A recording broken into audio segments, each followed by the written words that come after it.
میرا نبی دو جہان کا سردار کعبہ قوسین کا مالک کہتا ہے کاش میری ماں زندہ ہوتی اور میں عشاء کی نماز مسجد میں باجماعت مصلی پہ کھڑا ہوتا اور میں سورۃ فاتحہ بھی شروع کر چکا ہوتا. ادھر آپ کا گھر تھا، ادھر سے میری ماں کی آواز آتی محمد، تو میں نماز توڑ دیتا. میں کہتا لبیک اماں، آ رہا ہوں. فرض نماز، نفل نہیں، فرض نماز میں توڑ دیتا. آپ نے حضرت عمر سے فرمایا تیرے دور میں ایک شخص آئے گا، اس کا نام ہوگا اویس، اس کا قبیلہ ہوگا عامر، اس کی شاخ ہوگی کرن.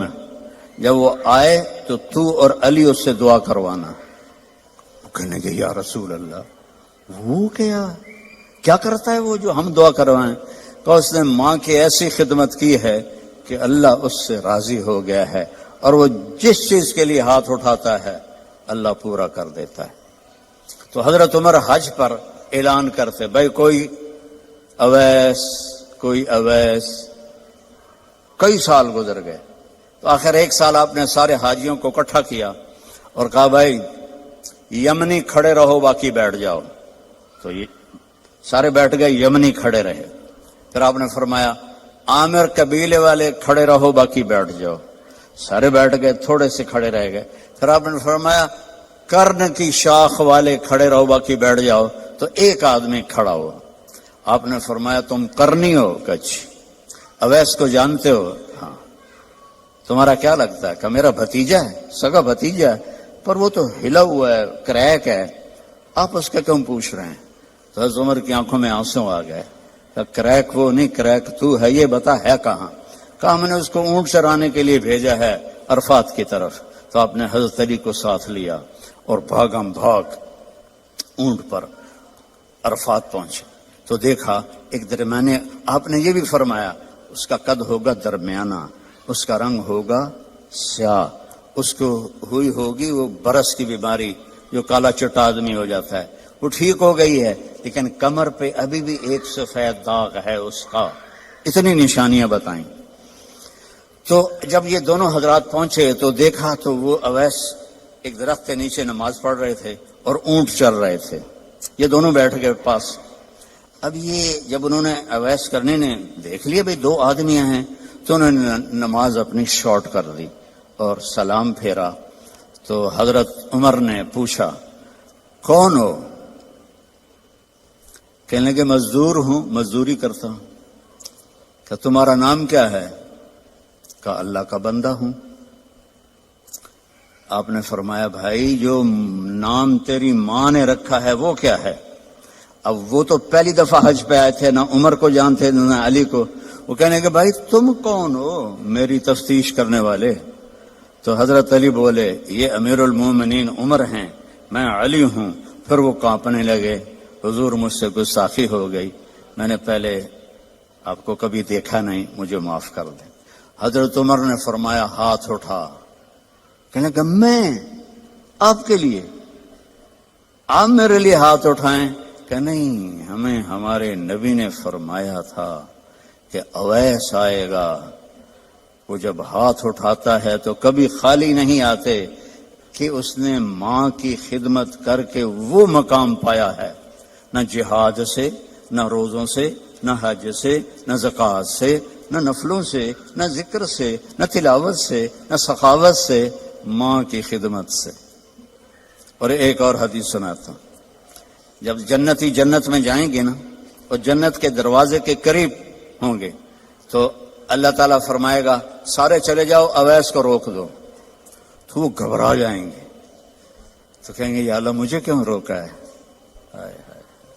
ماؤں کی قدر کر لو اگر زندہ ہیں، مر گئی ہیں تو ان کی قبر پہ جایا کرو. باپ زندہ ہیں تو قدر کر لو، مر گئے تو ان کی قبر پہ جایا کرو.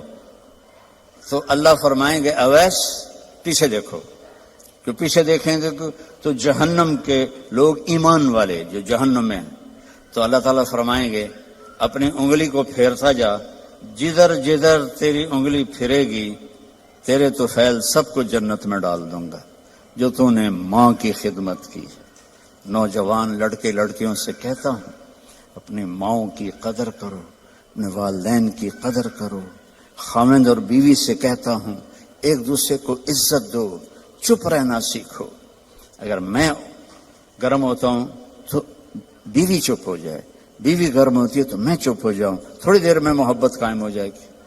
اور خاوند اور بیوی کبھی لڑ بھی پڑیں اور پھر خود ہی صلح کر لیں تو اللہ ان کے پچھلے سارے گناہ معاف کر دیتا ہے۔ یہ اتنا بڑا رشتہ ہے۔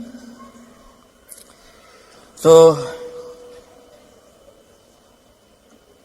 یہ ایک خوبصورت زندگی ہے، اس میں عبادات اتنی ہیں اور معاشرت اتنی ہے۔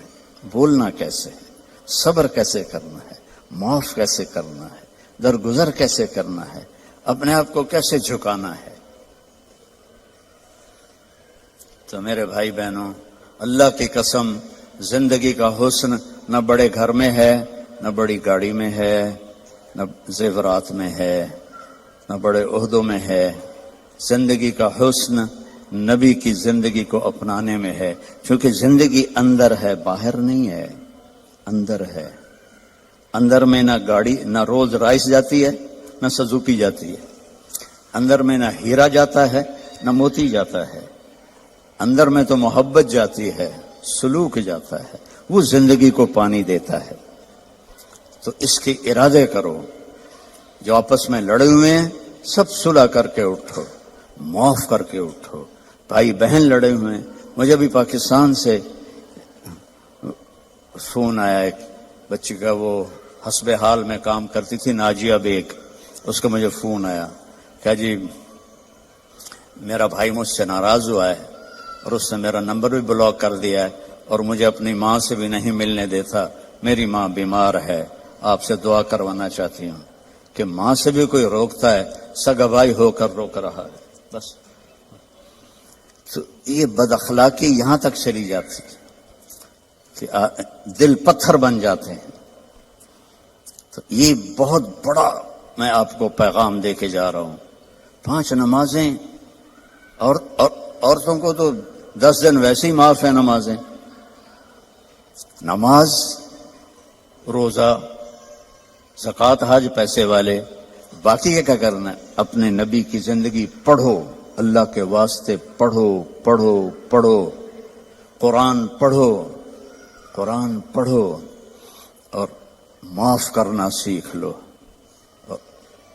ہونٹ سینا سیکھ لو۔ آپ سے زیادہ خوشحال کسی کی زندگی نہیں ہوگی۔